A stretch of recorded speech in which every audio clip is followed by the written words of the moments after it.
Welcome to the Runner Dudes podcast. Everyone is welcome. Runners are welcome. Walkers are welcome. The running curious are welcome. We're going to widen the door to running and soften the impact for anyone willing to lace up and show up. Today can be the day you take the first steps towards physical, mental, and spiritual well-being and become the person you were intended to be. We hope to inform, inspire, listen, learn, and help you start your own running journey, all while being moderately funny and low-key entertaining. Let's go, baby. We're now 26, 7 episodes in. We still have no idea how to lead things off. So honestly, we're probably at this point going to go. We're going. We're going. See, we're back. And this is it. Now we're starting to get into, I think, year 2. So congratulations, you're in year 2. Wow. And so we do have a guest. We like when we have a guest. I'm Michael. I don't know if y'all know this. You've been listening for a year. I'm Michael on the Runner Dudes podcast. I'm Dusty. This is Dusty. From where? Express Footwear and Running, 1430 Interstate Drive. Where are we? We are at Willow Window Jonathan, Video. thank you. We almost forgot. Yes. And Jimbo? What's up? What's up, baby? You do something. What's up, baby? I'm just happy to be here. Yeah. SightandSoundCreative.com. Yeah. We sound like a bunch of rookies. Oh, this is going to be fine. See, I told you. This is going to be a total debacle. And I am Michael, Runner Dudes coaching and consulting, and so all the things. Thank you for tuning in. We got a guest today. Tammie, what's up? Hey, not much. Just welcome Tammie. Tammie. Left my job at the factory and came on over. The old factory. We'll get into that. We'll let you tell your story and tell us all about all the wonderful things that you do to help our world become a better place. Well, we do start with a question to Dusty, and so to get in, it's usually we try to make it, to our subject matter. So, Dusty, have you ever been a member of a secret society, and was there a secret handshake? What do they usually say? If I tell you, I have to kill I have to tell you, I have to no, kill I've you. not been a part of a secret society. I wish I could say that I could. Do y'all not have in the military? There's got to be some kind of secret handshake that you can't tell us about where you may have to go. Clubs like if you're there's different phrases. If you have been to airborne school, or if you have had a combat jump, they call if you don't, they call you a leg. Okay. Which means you basically just use your legs to walk. So, I guess that's part of a secret society. I'm not really sure. There's always some different mottos that that you can do for different schools, different titles that you have. So, I guess that's part of a secret society. But there's no cool handshakes. Dang. Growing up on Circle Drive. We called it the Drive. We had there was all the boys in the neighborhood. Yeah. Shout out Kurt Phillips. We had secret handshakes and meetings and such. Kind of like remember the Andy Griffith show where Opie burned down the barn because of the secret society. We never burned down a barn, but we did have like a little clubhouse and the whole 9 yards. Your He-Man Woman Haters Club. 100% He-Man, bro. Yeah. It was fantastic. And then I grew up and I joined Kappa Sigma fraternity. Yeah. And so there's a secret handshake there, which I was super stoked about. Went through a lot of ridiculous hazing to not get a secret handshake, bro. You find out it's not one. That's right. And so, Jimmy, secret societies? No, not yet, but I'd love to be a part of one someday. Let's do a Runner Dudes. Once we finish airing or recording, With our An elaborate secret. handshake. secret handshake. Let's go. All right. So, guest, Tammie, what's up? Thank you for being here. Hey, yeah, I'm glad to be here. Okay. Tell us about yourself. Well, how far back you want to go? Hospital, born at? No, I'm just Okay, kidding. yeah. No. No, Where you from? I What do grew you up do? in Nashville, Okay. and I came to Tech to get a degree and moved to a big city because Nashville was a little too small for me. And then, I met a boy from Cookeville, and I've been here ever since. Okay. You told me at one point, didn't you hang out at the Cap Sig house? Yeah, Party. I painted one of the most wanted man in America in the kitchen. Yes. And then the bedroom that caught on fire, it used to have that same picture on the back of the door, too. I painted that one, too. Yes. So that, you remember the old house. Oh, yeah. And the old house was equal parts awesome and disgusting. Yeah. And so I can remember when I first rushed, I was just like, I couldn't believe that people lived there. And there was a rule that you couldn't it had to snow before we were allowed to turn the heat on. So, in Cookeville, like it may not snow, and so it would be like 20 degrees and still no heat. And so it was ridiculous. But yes, it did burn down. R.I.P. how did you end up at Tech? What was the reason we ended up at Tech? Was there some kind of program you wanted to do? Yeah, I was an engineering major for 4 years. Oh, wow. Okay. Yeah, Smarty so I pants. came up here for that and only that. Okay. And I was going to leave Cookeville, but since I met a boy from Cookeville, I couldn't really do what I wanted to do in engineering in Cookeville. I wanted to be industrial engineer, but eventually work with like Department of Transportation or work up in like Washington, D.C. and things like that, just a bigger city doing some stuff.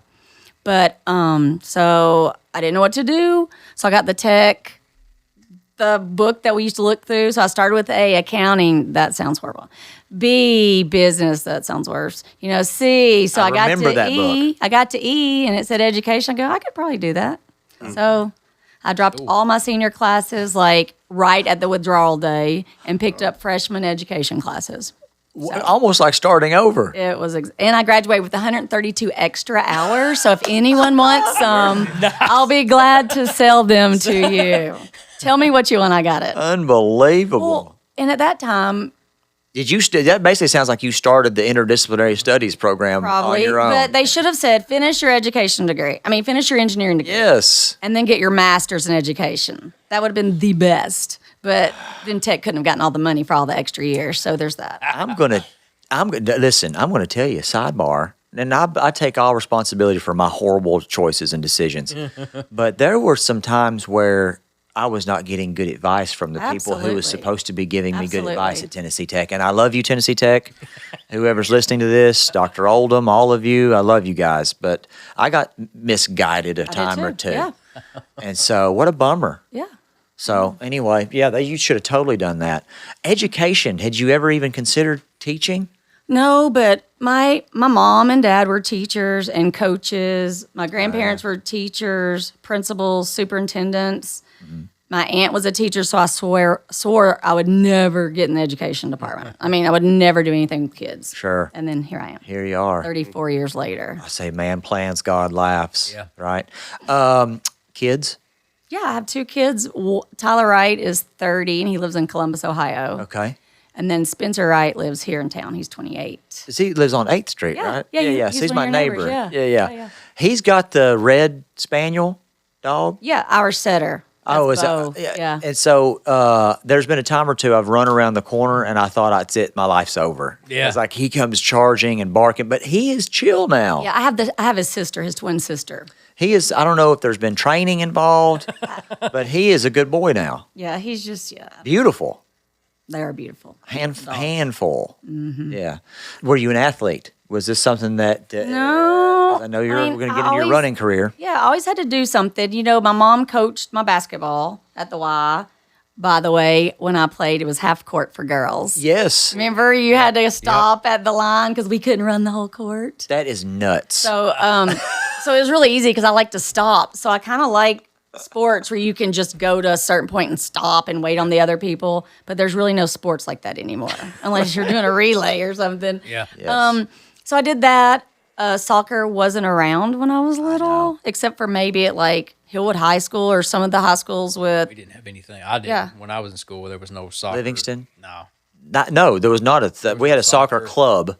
We didn't even There have was soccer. no cross country, No. anything like that. It was football, basketball, baseball, and Golf? I think golf and maybe a failing tennis squad, which is better now, a lot better now. But that's just Now, I did run track in middle school, the 440 relay and the 880 relay, and that 880 was pretty hard. That's long. It's a halfway lot. around track. That was too far for me. Terrible. Half court's pretty so that was short. in, you said middle school. That was middle school. That's when your running career I started. guess. I don't know. I just always remember doing something.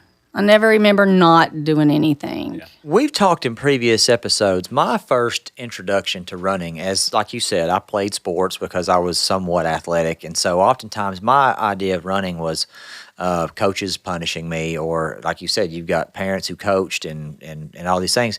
Is that how you saw running? Did you enthusiastically join the track team, Yeah, or you enjoyed it? I feel like I was the only child, and I feel like those kids always want to be members of a club. They always want to do something where they have their new best friends or they're Yeah. active. Yes. So I feel like I just was always joining something. Okay. So I have no idea. I was too short for basketball. Sure. You know, they said I could be a manager. Nobody. I That's wanna always do the that. short girl or the short There's a lot guy. of height in this room You know? right now. I might I'm be sitting in a tall chair. I think I might be the tallest dude in the room, the tallest person in the room. How tall are you? Don't want to hear. 5'4" and I'm the shrinking. tallest guy in the room, How baby. tall is he saying he is? I'm 5'7.5". Check the stats, You're baby. not the tallest in the room. How tall are you? 6 foot. You are not 6 foot. If I'm Jimmy, go outside for a minute. No, I'm just kidding. I'm 5'6". 6 foot. What a dream. You're not 6 foot. probably 5'11". Yeah. Anyway, but I feel you. I remember one time the baseball coach wanted to talk to me, and I thought, boy, they really need me this year. And he was like, hey, you want to be the manager? And I never hurt so bad. Yeah, it's not a compliment at It's all. not a compliment, bro. No, I don't want to. Hurt me. This has hurt me. I've carried this with me too long. So anyway, but you felt like when you're running, you enjoyed it. It wasn't a punishment. I always enjoyed it. It was never a punishment. Because people ask, why do you run? I just run. I mean, it's not for weight loss. It's not for this. I just really enjoy it. Okay. Yes, and that's what we are trying to do with the podcast. Is we're trying to explain to people that it's not a punishment. We talked on one of the podcasts that we just recorded that it's not a weight loss program. This is for mental health, physical health, spiritual health, all the things. And then Everybody has their own reason. Yeah. The outlet that they choose. And just like we talked about too, running to me personally feels like the best thing that will kind of parallel to daily life itself, I think. the analogies are endless that can be drawn between running and life. And just, that has been, for me, it has been running and recovery has been the same journey.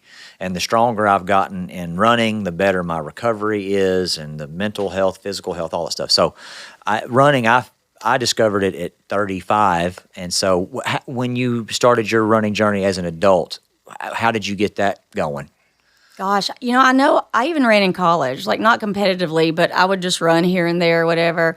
But when I know for sure I was running a lot in 92. See, and I can't even imagine, sorry to interrupt, No. but like that at that time, I just feel like, I know when I was here in 99, like there were very few people running. Yeah, You so- had to be like one of the only. Yeah, so like I even got my shoes at Team Nashville. If y'all know any of those Yep. guys, they're big runners. Love them. So I just was running, and like the first race I think in town I went to was St. Thomas Aquinas 5K, if y'all remember that. It was always the last Saturday in September when they had their little fall festival. That's cool. And people saw me, they go, I didn't know you ran, because I always ran at the dark. I mean, nobody ever saw me out. That was like the first time I was seen in daylight hours. Sure. Just a legend. Day walker. But there weren't many runners, because every run I did in town, the Golden Eagle had a 10K. Do you remember that one? I always got placed in my age group. Sure. I did the first, because I found my trophy, the first haunted hat. No, not haunted hat. The first, the one at the Y, the Thanksgiving Turkey trot. turkey trot. I won my age group in that. Let's that go. first year they had it. It said first annual. So I've just never not known running for some reason. It's just something I feel like I do. That's so crazy. In my hometown, there were a couple of guys who ran when I was a kid, and I can just remember in Crossville, people talked about them. They were just like, "What's Reggie?" It's Roby Davis and Red Davis, and it was just like, why are they? People thought there was something wrong with them. I just feel like running, especially years ago, and then with females, like you said, it was half court basketball, and we didn't think you could run, or maybe like your ovaries would fall out, kind of stuff. Like, I'm not making this up. This is a thing that people thought. Yeah. Right? And so, like, once you discover that it is something that you can do, you can get good at it, and it is so meditative and spiritual. And you said something earlier that I like. You're an only child, and so you always wanted to join clubs, and that leads us into, at what point did you start to get the idea? Did you join a club first before we get to Red Silo? Okay. How did your I think club? we asked this kind of question. Were you more of a solo runner? Were you more of a group runner? Like what you said, there weren't many people in Cookeville to run with. Those of us who've been running for a long time know every runner in town. Sure. And when I see a new runner, I'm like, okay, where have you been? I haven't seen you. Like people at the races, you're like, I don't think you really run. We've never seen you before. And so like Carl Fincher, he had a group of three older guys that always ran together that were everywhere. And you would see the same people wherever you were running. That's right. So I always ran by myself because nothing against girls. Girls don't commit like guys will when it comes to exercise and such. Hot take. So I always had guys I ran with. Roasted. Well, I always had guys. I mean, there were only guys. Sure. The guys show up. Sure. Because I've had lots of friends who go, hey, will you run with me? Or will you show me how to run? And they'll come a couple times and that'll be it. Yeah. But the guys Are coming. the guys were coming. So there was a few guys I ran with throughout the years, but Tech being a college town, a lot of them would graduate and leave. Sure. And then you'd have somebody else, So, and then there was some groups from the Y that ran, some girls that ran from the Y, but I'd never went to the Y. So that group of girls, I knew who they were in town, but I never ran with them. So I was pretty much running by myself. Okay. Well, and at this point, was there run clubs or not really? There was, if you remember, West Side Runners. They met on Wednesdays behind Brian Shelton's place. Foothills running. Foothills. I remember that's how when I first started out, Brian had Where that. There's the new parking lot now. There was a Yeah. place right behind there, like right behind where the railroad tracks and stuff were. Right. And so I don't know how I got hooked up with them, probably because I knew a few people who went to that one. Mm-hmm. And you know what? I could probably even back up before that how I found out about Red Solo Runners. But, I mean, the West Side Runners, there was a lot of girls and guys in that. We did a red dress run one night, or we all wore red dresses, even the boys. And this was hilarious. the National Day of Running is like the first Wednesday in June. Mm-hmm. But somewhere in Louisiana, they have a real red dress run. Mm-hmm. So somehow we got in trouble for doing that because it's copyrighted or something. And all we did was run around Cookeville and go to like Father Tom's and go to Char and whatever. So, but There's always a killjoy. it was awful. Buzzkill. There was like 20 of us. Jeez. That's how did even back then? How they even find out about it? Well, we did have Facebook. Oh, Facebook was the thing. Yeah. Okay. Now we're getting into Red Silo Runners. How did that thought come up? How did you? And so, just to clarify, you are the person who started Red Silo did. Runners. I Okay. did start it. Let's give it up for starting Red Silo Runners. Oh, Yes. thanks. Yeah. Yes. So, for a while, everybody wanted to be a brand ambassador. Okay. For any sports stuff, like the socks, the shoes. And it's usually not name brand stuff. It's usually stuff that wants to be a big name. Right. Somehow. Getting on the ground floor. Right. Yeah. Somehow there was some races in Denver, Colorado called Brunch and a Run. These two girls started it, and they had them in several different cities, so it wasn't just like a small podunk town thing. And they were wanting ambassadors to help spread the Brunch and a Run to other towns. So they said, apply for this, tell us what you're going to do, blah, blah. And I said, I would really like to do it. I said, but we don't really have any places in town that do brunch, except for one, Crawdaddy's or O'Charlie's. Okay. That's I mean, right. that was it. That is it. Because this was 2017. Okay. 2017. And so they were like, just try, see what you can do. So here I am. I feel like such a stalker, creep kind of person. On Facebook, I put a blanket thing. It says, if anybody wants to meet for a run and then go have brunch, meet at the depot at Sunday at whatever time. Dun, dun, dun. I know. Is that not creepy? Like, I feel like people thought, man, she is desperate. I mean, she's trying to find friends on the internet, which is exactly what I did. What's this really about? We got somebody got to go talk to Tammie. Tammie's not well. I know. And so I told my mom, I said, okay, I'll call you when I know how many people are going to be there, and you can go early to Crawdaddy's, get us some seats. So, of course, all five of my friends came with me. Okay. So I wouldn't be by myself. got six. And one guy who was about 6'3", and his average pace was probably like 4:47, 5 something. Runner. Yeah. Stud. Yeah. And here I was going, I can't run with you. Sure. I mean, Sure. So he kind of hung with me for a little bit, and my friends walked in the back. And then so I called my mom and said, hey, we're coming to Crawdaddy. So she saved us some seat. And that one guy hung out with all 6 of us girls, or 5 of us girls, and my mom, and had brunch with us at Crawdaddy's. Really good sport. Yeah. Yeah. Okay. That's how it started. And I did another one the next month just to see. Okay. About the same people. We had a couple more. All right. And so as it grew, did it begin to grow? Do we do it once a month? How long do we do it once a month for? So some other people knew I was doing that, and we started running on Saturdays. We would meet because it was still winter time. So Red Silo opened at 11. So we would meet at like 10 and run, and then we would get World Food Pizza and kind of hang out and do stuff, you know? Sounds like a great day. And I was like, we really need to, get more involved with this run club thing, add more people. Because it was already like 6 people that I didn't really know before. Okay. My friends still came, but of the new people. Now we got some newbies. Yeah, so we were at Red Silo one day, and Elijah Thoman, when he was working there, was like, well, why don't you just meet here? I said, well, we kind of have been. I said, yeah, but just like an official run club or whatever.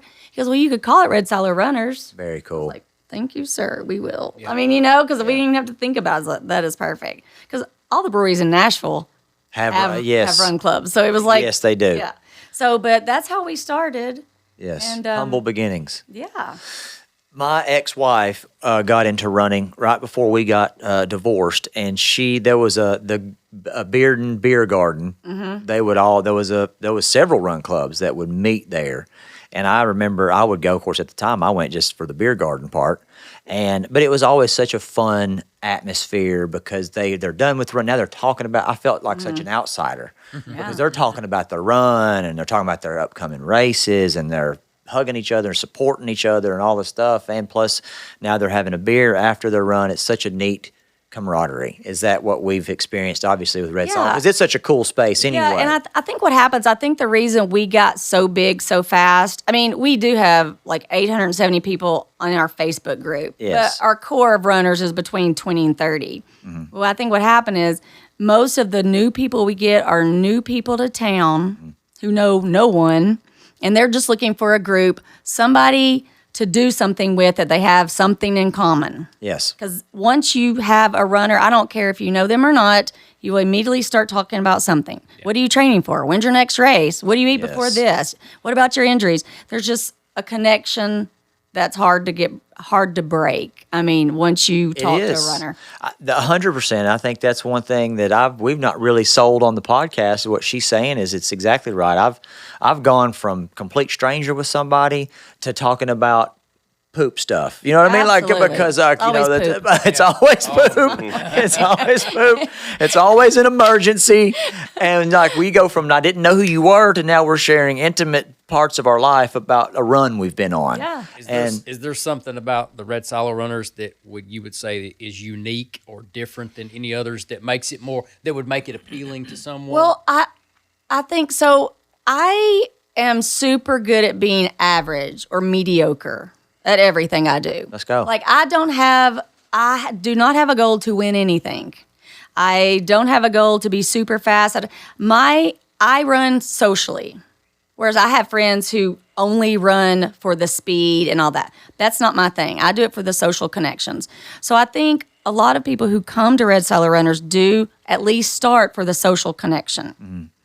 And we have a lot of walkers. We have a lot of runners. We have a lot of interval people. We have brand new people to running. We have a few cheetahs. You guys would be the cheetahs if you came because y'all would be going and we'd like, which way did they go? And we'd be in the back trying to find. So we don't always run together as a group because we have so many varied paces. Yeah. Yes. But we do start and end at the same time. So I think that helps some people. But if people will tell us their pace, like, hey, I'm coming, I run a 9-minute pace, we can usually find somebody to partner them up with. Yes. That's what we were talking about that in a previous episode. You say, I think a lot of clubs will say, hey, everybody's welcome. Any pace welcome. Any pace is welcome as long as you can keep up. It's the way it ends up being. For sure. And I can tell you that's kind of a huge, that's a discouragement to some folks. It is. I think if you can set aside, like you guys are really good about setting aside a certain time of the week that you meet a big group. And I think the bigger group that way, that you can keep them together, everybody can just, hey, listen, it makes no difference if I am a fast person or if I'm an average person or what. Hey, just stick together and run and, like you said, run socially, run for fun. Yeah, and we do have lots of times if it's a new person that doesn't know anybody and they're walkers, I'll stay back and walk with them because Thursday's my day off anyway, like running wise. So I don't have to run Thursday nights. Yes, I walk, I can do it right. Yeah.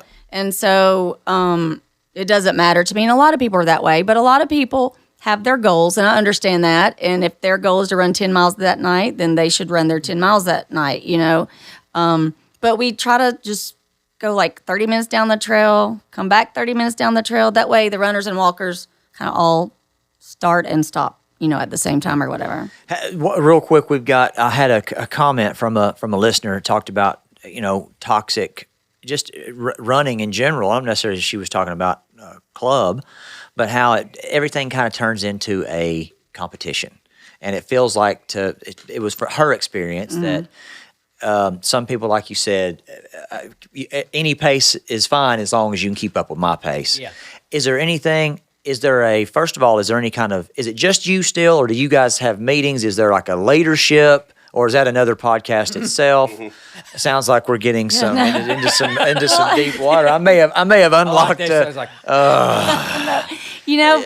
there rules? Are there faces like that? Okay, the only thing we have, the rule is we started as like a public Facebook group or whatever. We changed it to a private Facebook group, which I don't really like, but all the stuff comes to me anyway, so I usually approve everybody.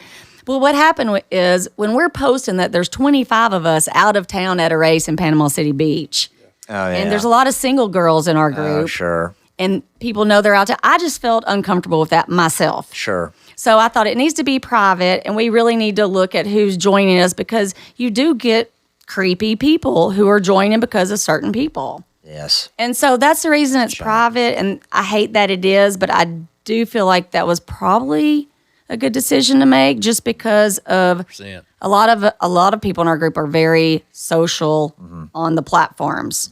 And very visible. Yeah. And so everybody knew what we were doing. Sure. We posted tons of pictures and just... That's another thing to get into, especially females and running safety. All the apps that we have are great, but it also lets everybody know exactly where you are at any given time of the day, and we're such creatures of habit.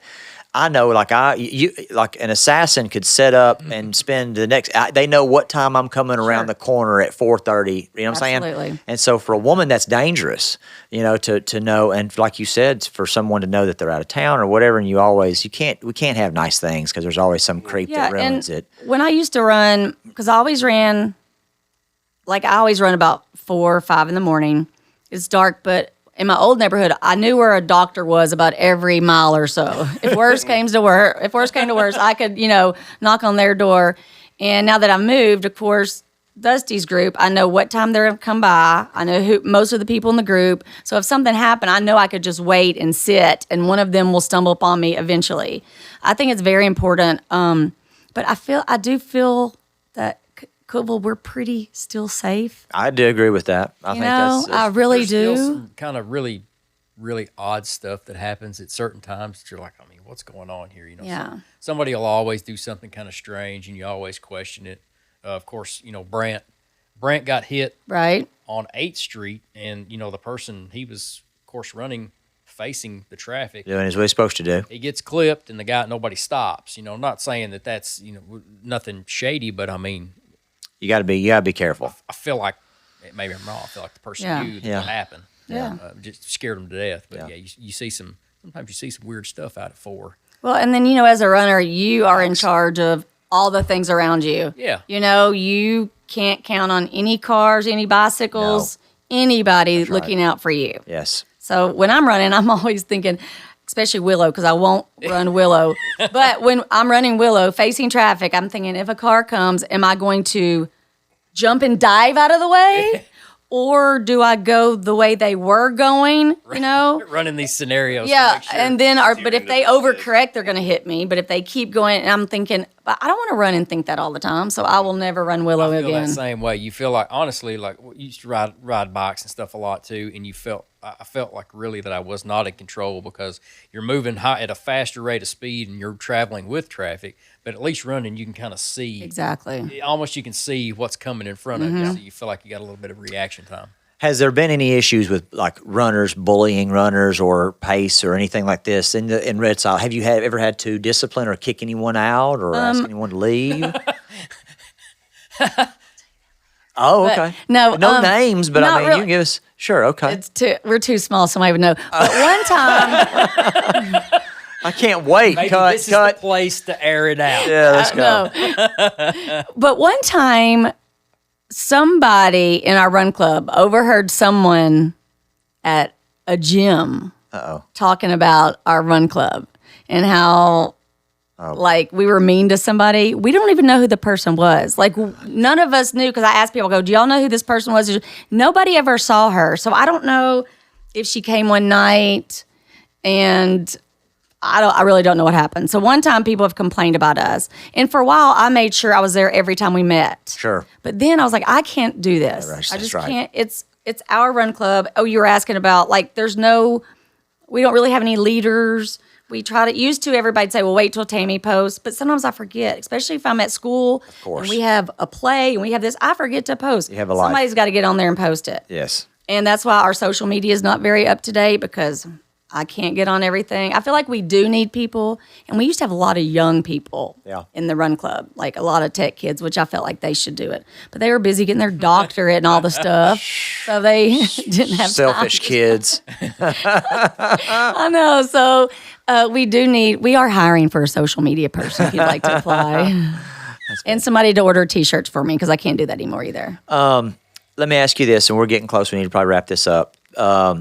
Where do you see this? Do you want to this Red Silo Runner? Is it continuing? Where do you see it going? What's the plan in the future? I will always be there running. Yeah. And I would like to see it continue and to get some younger people. And lots of times, I mean, if we get some really fast people, like all the cheetahs, we send them to Upper Cumberland, just because that's if somebody's coming and wanting to do a 7-minute pace. Right. And I know we do not have anybody doing that currently. I feel like they're going to be bored. Say, this is the worst run group either. So we kind of send them Dusty's way.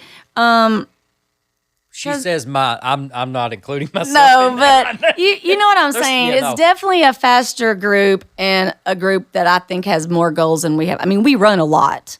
We have races. We have one lady who's done over 300 half marathons, and she's in her 70s. Doris. I love Doris. Yeah, She's and so incredible. we have people, shout out Doris. Yeah, and we have some that are just 5Kers and some. So I think we have our goal, and I want to keep it. Yeah. And even my running the last 2 years has just declined a lot, but I'm still running. I'm still getting out there. I'm just not doing the races as much or the long mileage. I would love to see like an overall, and I know that's hard to do, but we have like this. It's almost a dividing line between Upper Cumberland and Red Silo, just because you see like a paces and different training. It would be great just to have one group to do. Maybe we could do like a monthly thing. Yeah, I think that's always, because we've started trying to do that now. I think everybody's in the season with the running. Honestly, fun running's better. We usually meet like at Ralph's and smoke off about 9,000 calories after you run. Well, that's why y'all need to do your training runs before you meet us, and then it is fun. Y'all can or y'all can be the pacers. Yeah. You know what I'm saying? Because y'all, with y'all's speed, y'all could pace easily the 10-minute milers, 11-minute milers. I think to wrap this up, I think that is, as the running community grows, and I do think it's just going to continue to grow. This area is growing exponentially every day, and I think this is going to continue to grow. I think it is okay to have a run club where the 7-minute guys go out, the 8, 9, 10, everybody takes off, and then you meet up at the end. Yeah, and so I like that. I want to get more involved. Thank you for doing Red Silo Runners. And so I think the point of the podcast is to grow the running community, make it more inclusive. You guys always volunteer at all the things. Do. We and we appreciate volunteer that. at Haunted Half. Yeah, Haunted Half, and then the Ride to the Sky. Yes. We serve food to all the bike racers and their families. Yes. We like to be a part and do things like that. And shout out to Red Silo. It's a very cool place. Oh, yeah. If you've never been, they have live music. They've got really cool atmosphere, and it's just a really cool place with a lot of cool people hanging out. And they have soda and Sprite and popcorn and stuff for kids and not a live honky music. tonk. Yeah, and it's not just a bar, Yeah. It is that's one thing that's cool about it. It is pretty family oriented, and it's right there in a good part of Cookeville too. I mean, historic part of Cookeville. So that's pretty awesome. It's great. Thanks for being Hey, here, thanks and for thanks for having me. telling us your story. I cannot wait to hear the story after the podcast stops. Yeah. And I love tea. CG knows this about me. I love it's a good one I love too. hot tea. It's a good one. Anything else you want to say? Last thing, last words. No, I think we need to plan a duo group run. Yeah. Get it going.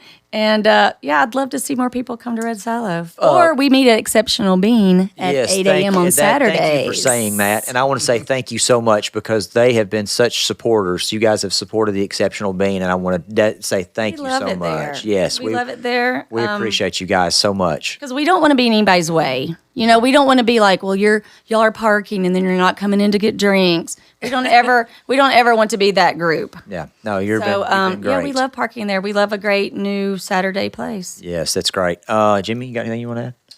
I'm good. Jimmy's good. Golden. Sight and Sound Creative. That's right. Express Footwear. Runner Dude Coaching. Look, you see how professional we are, how good we are at this. We're very good at this. Just listening. Yeah. Thanks for tuning in, guys. Thanks for being here, Tammie. Thank you. Thanks, guys.